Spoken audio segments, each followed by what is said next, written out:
Hello students and welcome to Module 5, Interpreting and Translating for Education 2. This is the continuation of the previous module, so let's get on with it. We will cover translation and interpretation in school settings and some of the laws and the funding behind it. Interpretation at school settings, and then the assignments are here. You should know that the local control funding formula provides money for us interpreters, of course through the school districts, in order for us to provide translation and interpretation services in the state of California. We'll take a look at those resources in the reading assignments, and that is the source right there from EdSource. Part of the reading assignment is to look at the CDE Language Services Policy and the Parents' Rights. I have links to those in the module for you. And I have a couple of videos for you to watch on consecutive interpretation and techniques for parent-teacher meeting videos. There are two separate pages in the module. I'll show you those in a moment. Then we have the class exercise, consecutive interpreting. Homework 5, a self-check on educational glossaries using this glossary right here. And the discussion, and of course you know the deadlines.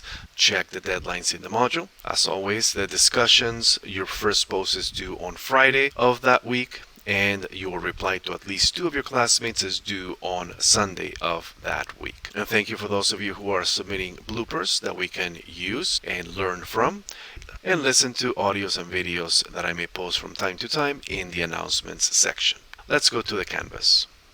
This is the sequence of the module. We have the introduction, the video lecture. These are the videos I'm going to show you and the assignments. In the introduction, you can see what you need to do. The video lecture link is here. The reading assignments at the bottom and the assignments here. This is what I want you to go through. Follow these websites and learn about the funding that is provided to school districts for parent engagement, and part of that is funding for translation and interpretation services so that parents can be fully involved in their children's education. And I want you to follow these websites as well as reading assignment from the U.S. Department of Justice Civil Rights Division and Parents' Rights in Special Education.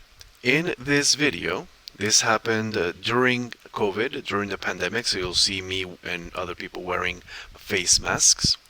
And in this particular meeting, I had the opportunity to experience 3 different variations of consecutive interpretation. So watch the video and look at my comments on the video. And if you have any questions, we can discuss that later. Watch this short video on techniques for parent-teacher interpreting. There's no assignment required for this. I just want you to be familiar with it, because if you are going to be working as a translator-interpreter in a school setting, more than likely you're going to be helping on parent-teacher conferences such as this.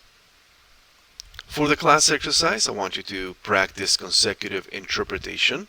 If you are taking BA 130 as well, then I want you to go beyond this and take it up a notch or 2 to practice simultaneous or consecutive, whichever you didn't practice before. So here are the instructions. There's a PowerPoint about a FAFSA meeting. You can practice terminology related to education, financial aid, etc. I want you to practice interpreting for this audio right here. And do not submit your recording. You do not have to record yourself. What I want you to do is practice the interpretation, either simultaneous or consecutive, and answer these questions in a Word document that you're going to submit. How did you prepare for this exercise? Did you practice consecutive or simultaneous? The terminology you found difficult? What was easy to translate? Any terms that you were not familiar with?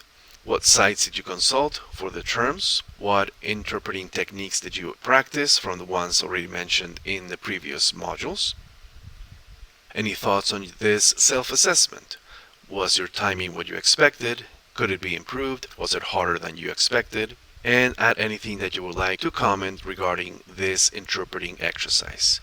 And as always, please number your responses accordingly. Homework number 5, this is a self-check using educational glossaries. Please read the instructions carefully. The answers are based only on the glossary that is included here.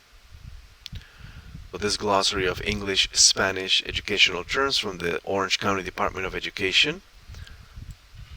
You have 2 hours to complete this. You will not need the 2 hours, but this is a multiple choice. You only have 1 attempt. because the phrases must be exact. The sentences must contain not only the proper term, but also the proper accent placement. So be very, very careful. You only have one chance. It's important as translators to be very specific and precise on our use of accent marks, and this is going to help you develop that. For the discussion, you have education and interpreting services. Here are the instructions. There are a couple of articles that I want you to read. And then, what did you learn about it? How would you feel as a parent or member of the community if you were not allowed to address an issue at a particular school or school district because you spoke Spanish? Do you think the Paso Robles School District or Sanger Unified is open to providing other interpreting services at their schools? Have you heard of any other incidents? If so, please share the link in your post. And of course, as with all discussions, you post this by Friday and you reply to at least 2 of your classmates by Sunday. Here are the resources.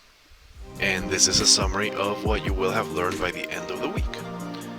And that's it for Module 5. If you have any questions, let me know. Otherwise, have a wonderful week.